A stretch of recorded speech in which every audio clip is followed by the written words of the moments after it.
Hello everyone, my name is TJ Blaque. Hope you all had a good day. Today I'm going to review a obscure movie called Dominick and Eugene. It came out in the late 80s, 1988. Well, yeah, about these two brothers, Dominick and Eugene. Dominick is the oldest by 12 minutes, and Eugene is the youngest one. Eugene takes care of Dominick though, because Dominick is on the autism spectrum, lower functioning because of what happened to him when he was a kid. I won't go into spoilers about what happened, even though it's a really old movie that came out 36 years ago. It's a very solid film that I recommend. It's a movie nobody really talks about, and I'm just gonna talk about why I like the movie. Just talk about it for a couple minutes and why I liked it so much. So yeah, the movie is about, these two twin brothers. They live in Pittsburgh, Pennsylvania, struggling to make ends meet. Dominick, he works as a garbage worker because he just has nothing else to do, because he has a lot of challenges with his brain mentally, and Eugene is trying to take care of him because of Dominick, when they were kids, they always looked after each other because they didn't have any role models in their life, and their parents weren't around. I'm not gonna go into detail as to why, because it would be spoiling the movie once you guys check it out for yourself. But yeah, the movie is pretty much about their journey and just them having a lot of challenges, staying together, because Eugene, he's studying to be a doctor, and he has this really good opportunity that will boost his career as a doctor. He has to do that in order to pursue his career as a doctor, and he has to be Stanford for 8 years, because if you want to study to be a doctor, from my understanding, you have to go to university for 8 years. I think it's 7-8 years or something like that one time. So he'll have to leave Eugene behind. He can't take Eugene with him, unfortunately, and that's something that Eugene is struggling to tell his brother, because he doesn't want to break his brother's heart, because his brother loves him.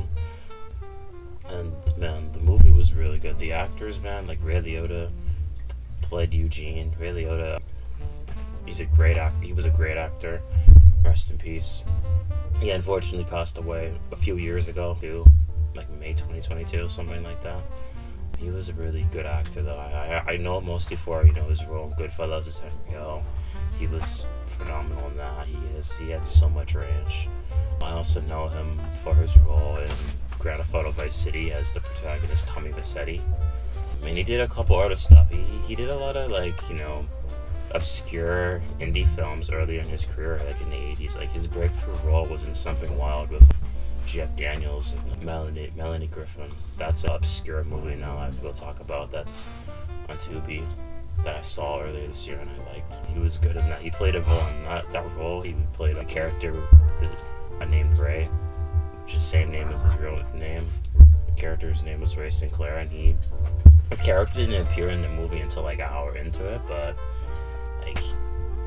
as soon as he came into the movie, in the second, close to the midway through the film, pretty much, because he didn't appear in the movie until 50 minutes or so into the movie, almost an hour into it, and the movie was an hour and 30 minutes, hour and 37 minutes long, and when he's in the movie, he just feels like he was in the whole entire film, because he just brought so much energy and so much raw emotion. He was just so his performance is so mesmerizing, even though he didn't have a whole lot of screen time. For the majority of the film, he wasn't in it. I'm not going to spoil that movie, because that was a really solid film. He killed it. That was a great breakthrough role. But yeah, I'm a fan of really his work. It's a shame that he was not just good at playing villains, what he mostly became known for is playing psychopaths, in Goodfellas, Henry Hill, and even GTA Vice City, Tommy Vercetti. He was mostly known for playing psychopaths, unhinged characters who had a couple screws loose, but Dominick and Eugene was a rare role for him, because he didn't get the chance to play laid back characters like the character he plays in Dominick and Eugene. But there are some scenes where his character Eugene does lose it. This is one scene in the movie where Dominick's being taken advantage of because some low-life piece is trying to give him a bag of coke. And Dominick doesn't understand what's going on. He just thinks that this guy is his friend and just wants him to give a package to this other person, this other character. I don't remember the character's name. But no, this drug dealer is a piece of shit who's trying to take advantage of Dominick because, Dominick is lower functioning. He doesn't understand the concept of, he doesn't know what is right and the difference between what's right and wrong, And yeah, he was being taken advantage of, and then, Eugene found out about it, and he stood up for his brother, and he punched the guy in the face, which was rightfully deserved. But, that just shows that it's just, he had times where he lost it because his brother was getting picked on because of, low functioning. But yeah, anyways, I got off topic. What I really liked about the movie is the dynamic between Dominick and Eugene. Because, Dominick, the actor plays Dominick, Tom Hulce, he did such a great job too. Like, his emotions, him playing, like, a neurodivergent guy, a character who's, lower functioning, he did a very convincing job. There's only a handful of actors, in my opinion, I feel, did a really accurate job of playing a character, someone who's low functioning on the spectrum, and it didn't come off as cheesy or corny over the top. There's the other examples I can think of is Tom Hanks and Forrest Gump. Some people actually think that don't love Forrest Gump and think Tom Hanks was kind of over the top and corny because the famous quote, like my mama always said, life is like a box of chocolates. You never know what you're gonna get. But I don't think Tom Hanks was corny or is silly. I thought he did a phenomenal job playing Forrest Gump. I thought he killed it personally. Another example is Leonardo DiCaprio on What's Eating Gilbert Grape. That's a really good film, a really great film actually, independent film that nobody talks about anymore. He starred Johnny Depp as the older brother who was pretty much the caretaker of, his younger brother who was played by Leonardo DiCaprio, young Leonardo DiCaprio. He was only like 18, 19 at the time. And the character was very, very low functioning. And he had to take care of his family because his mom was in poor health. She was dying. And it was, they weren't able to stay afloat. That was a very sad movie, but a great one that I have to review and rewatch someday.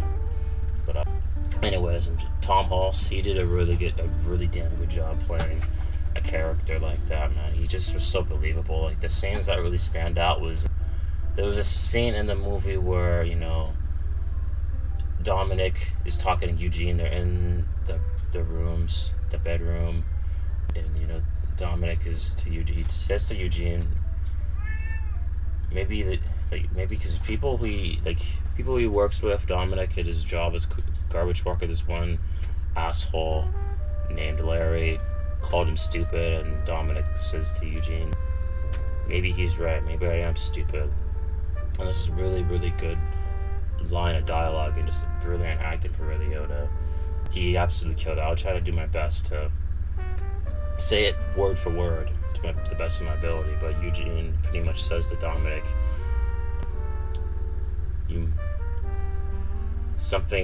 because Dominick asks Eugene, like, what happened to me? Like, why am I so, why don't I think as quick as others? And then, Eugene just tells him, when you were a little kid, you fell.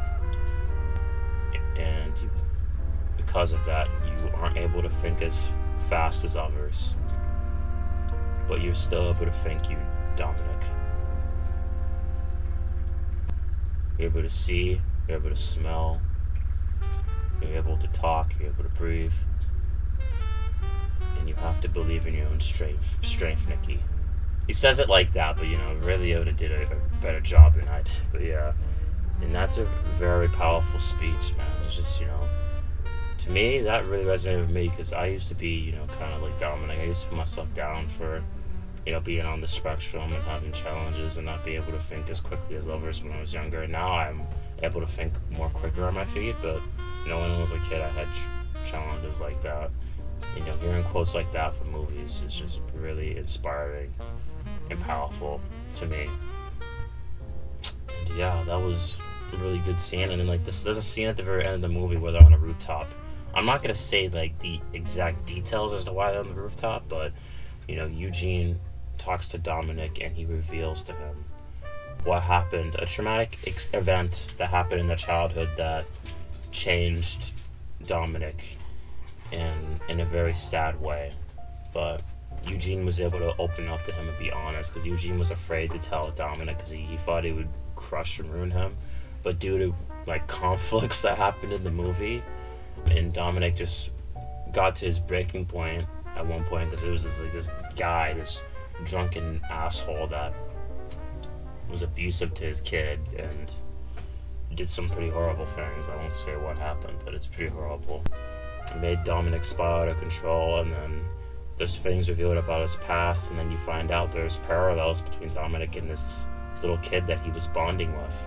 So that's all I'll say about that. I think I'm saying too much, but now I'm going to talk about what I didn't like about the movie so much. Not that I hated of this part of the movie, I just kind of feel like they could have did without it. It was a bit unnecessary.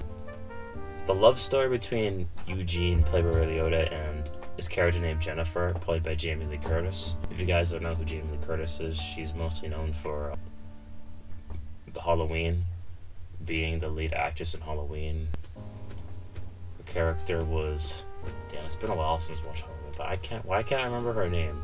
Or no, it's not Charlize. I was thinking Hannibal Lecter, Silence of the Lambs. It's not Charlize, but she's mostly known for being in Halloween.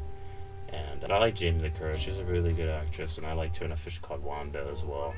She did a really good job in that. My favorite scene from that movie was when she was called Kevin Kline's character stupid and saying, "Oh, calling you stupid would be insult to stupid people." Just the way she said it was so funny. But yeah. Anyways, I didn't think she was bad in the movie. She's not in it a whole lot. She plays the student that Ray Liotta's character Eugene is tutoring to help get into a university, and they start to grow close, and they start to have a relationship where they grow close, and they start to have feelings for each other, and they start to make out too. They have like some make out scenes. It just didn't feel natural because they don't really focus on the love story that much. You don't really get to know much about Jennifer as a character. All you really know is that she's someone that Eugene is tutoring.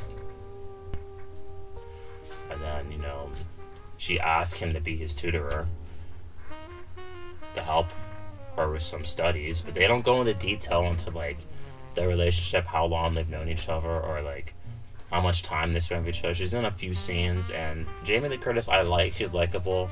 She has some like decent scenes with Ray Liotta. Like, I thought their chemistry was decent. I just didn't buy them as a couple. It just felt so rushed and kind of last minute, because you could just kind of tell if some of you guys watched the movie, you could just kind of tell that Jamie Lee Curtis didn't really film her scenes for that long. She probably was only there for like a few days at most to film her scenes, because if you take out her scenes, it wouldn't really make a huge difference. I kind of feel like they just brought her in because Jamie Lee Curtis was like, she was one of the biggest female stars of the 80s. She was up there with Sigourney Weaver. They were like one of the most popular female actresses of the 80s. But yeah, I just feel like they just kind of brought it in the last minute. It just felt like they decided Eugene, one of the main characters, needs a love interest.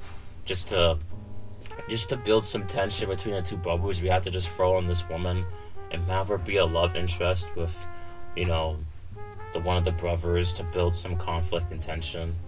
And that's how I kind of felt it came across as. Like, I didn't think it was awful, like one of the worst love stories ever. It just felt very rushed and undeveloped.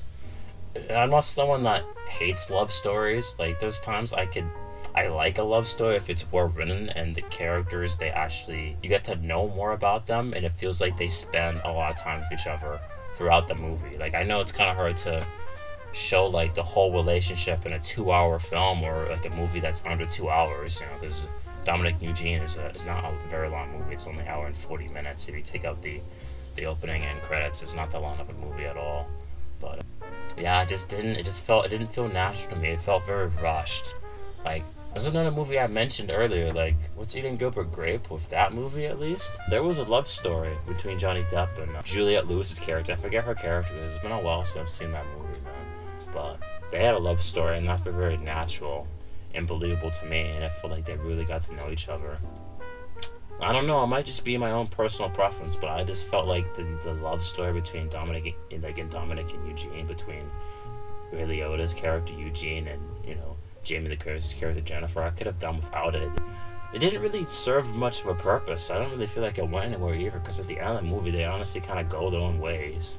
They do say they'll meet up with each other again, but I just feel like that was kind of necessary. I didn't mind Jamie Lee Curtis there because I like Jamie Lee Curtis, but if you took out her role, it wouldn't have made much of a difference, in my opinion. But yeah, overall, the movie is very solid. If you're someone who wants to watch a solid character drama, I highly recommend it. With great performances from the two leads, Tom Hulce and Ray Liotta, they're the reason why you should watch the movie. They're really underrated actors, man. It's a shame they didn't have bigger careers, because Tom Hulce and Ray Liotta didn't have a hugely successful careers. They did do some successful things, like Tom Hulce. He's mostly known for Amadeus, which is a movie I've heard about for a long time, but never seen, and I mostly know him for his role in Hunchback of Notre Dame as the main character, Quasimodo. He was great in that. That's one of my favorite Disney animated films. That's a great one. Really, I already talked about what he's known for. But yeah, it also is a bit similar to the movie Rain Man with Dustin Hoffman, where he played a autistic character. But I would say I like Dominick and Eugene more than Rain Man. That movie I liked with Dustin Hoffman and Tom Cruise, but I do prefer Dominick and Eugene. But I would say there's movies that are similar to Dominick and Eugene, like character dramas about an autistic character. I do like a bit more. I do prefer Forrest Gump and What's Eating Gilbert Grape. But for me, Dominick and Eugene was a very good film, very solid. I would give it an 8 out of 10. I don't think it's a masterpiece.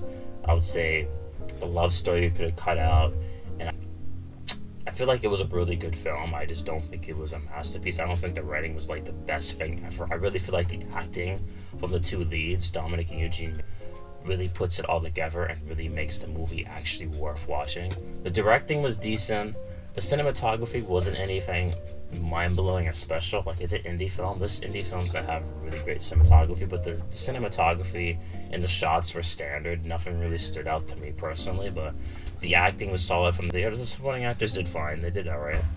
But the two leads were really good, man. Like, I feel like Tom Hulce should have gotten nominated for an Oscar. He was really that good. But anyways, I was on a tangent, but yeah. I hope you guys, like this review, and if you guys want to watch Dominick and Eugene, it's available to watch on YouTube for free. That's how I found the movie. The movie is very hard to find anywhere else, but someone on YouTube uploaded the whole movie. It's not the best quality, but you guys can watch it on there. I'll send a description I'll send a link in the description if anyone's interested to check it out. But yeah, I hope you guys enjoyed this review. My name is TJ Blaque. If you guys hope you guys please like, share, and subscribe. So yeah, that's all I have to say for now. I hope you guys enjoyed the review. My name's TJ Blaque, signing off. Take care, guys. Goodbye for now.